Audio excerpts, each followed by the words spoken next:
many people in the community were very concerned about this sub. But this is so. I was watching a video from James Cameron was on TV talking Oh about my this, God. and but he's like he's like an expert in this in terms of he built his own sub. They spent 2 years in a computer model before they actually built the real model, and there's a whole industry around this that is, there's proper precautions in place. But this was the one sub where they were worried about, and they would send letters to this company. Actually, I have a quick. Well, let me play this clip.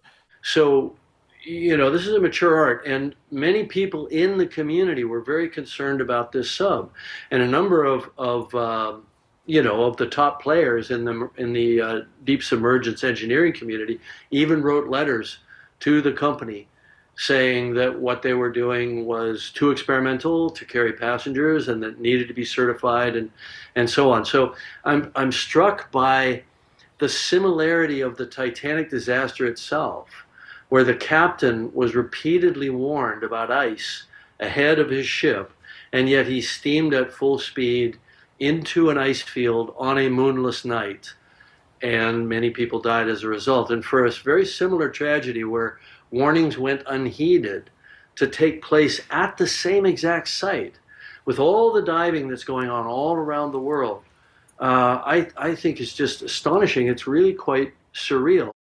And he discussed earlier how this is the only time where someone's actually died in a situation like this. Like they've covered this. So that the first super like deep sea dive was in the 1960s. They actually went 10,000 feet down, and that was 1960, and they survived. They were fine. So there's decades of them doing these kinds of dives with proper subs, and there have been no problems because they take all the precautions. This one was all about, from the sounds of it, trying to make money.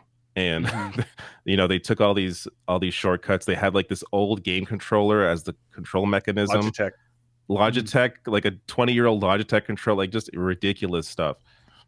Well, Yeah, just apparently like the that. Logitech controller, apparently the Logitech controller wasn't such a big deal, because apparently that is what some of these things use. Like apparently the military actually, like the U.S. military actually trains people on using controllers to like use drones and stuff, because young people know how to use controllers really well because they play video games. The crazy thing about this is basically just like the sort of like ramshack way they put it together. The horrible sort of the idea that you would bolt them in from the outside. So even if they did survive, it wasn't an implosion. Nightmare. And they somehow, there's like a thing where it would I don't know, like a balloon type thing would bring them to the top. They would have no way to get out, and they could have even still suffocated at the top of the ocean. The whole thing. And yeah, this is like the one company that, from my understanding, from my research into this over the past few days, that like the whole industry was like sending letters to, saying you're not following our stringent safety protocols that every other company in this space does. Yeah, you brought the topic up because I want to get to this shit. Don't matter, all y'all with all this care. Oh my God, it's an interesting. I mean, I actually barely agree, but it's just interesting.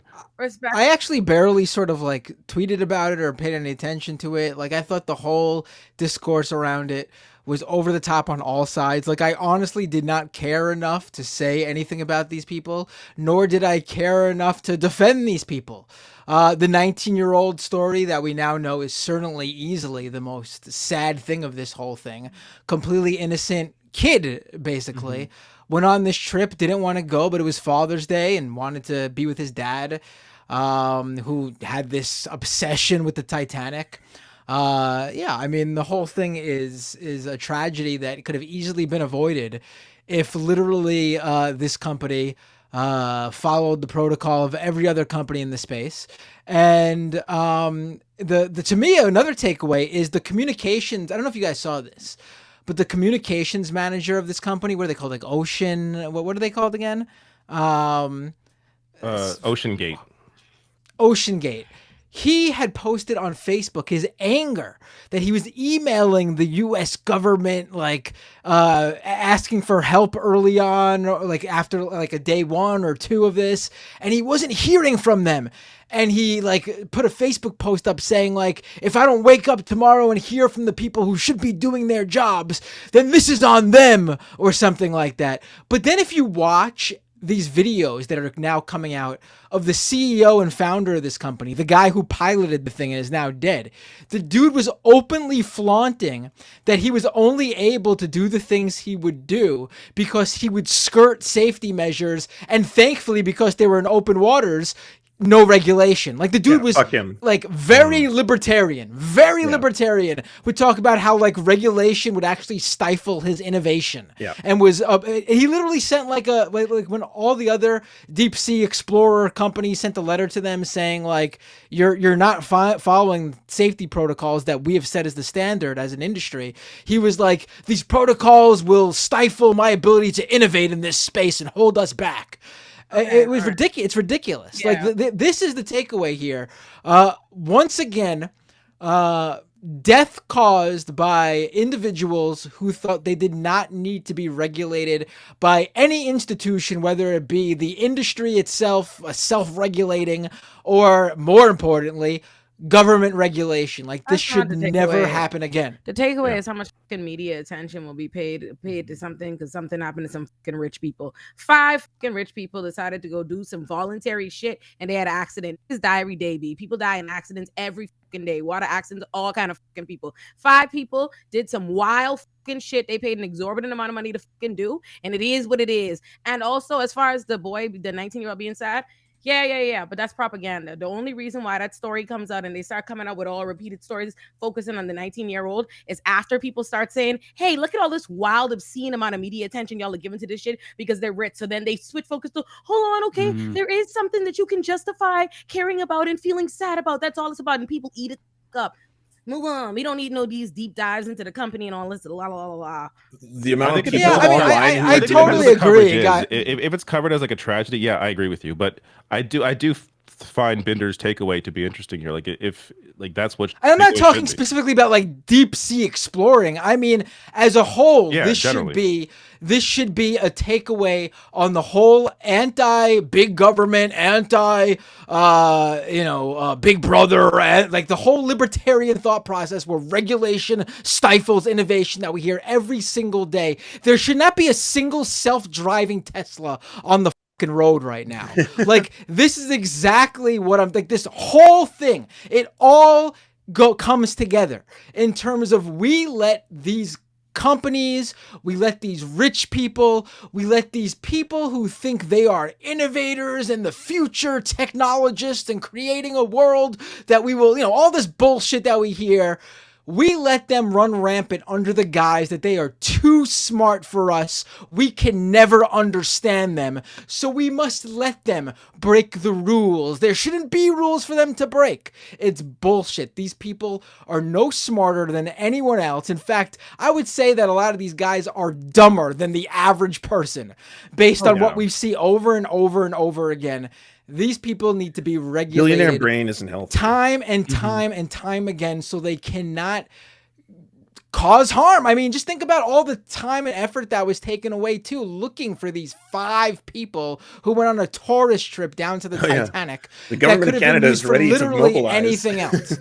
Like we're gonna this without a doubt cost tens of millions of dollars to throw all these countries. I was looking at the list of countries: UK, Canada, the US, sending out fighter pilots and ships and rescue. The amount of money we spent, and then we're gonna hear about all this sort of bullshit about too much money's being spent on this welfare program and this social safety net program. Bullshit. In terms of the money that Canada was putting forward too, like just for context, there's still 27 reserves, like indigenous reserves in Canada that don't have clean drinking water, and yet we mobilize so quickly for things like this. And there was people online who I was arguing with because they were all just like, why are you making fun of this? How could you say that? These are people's families.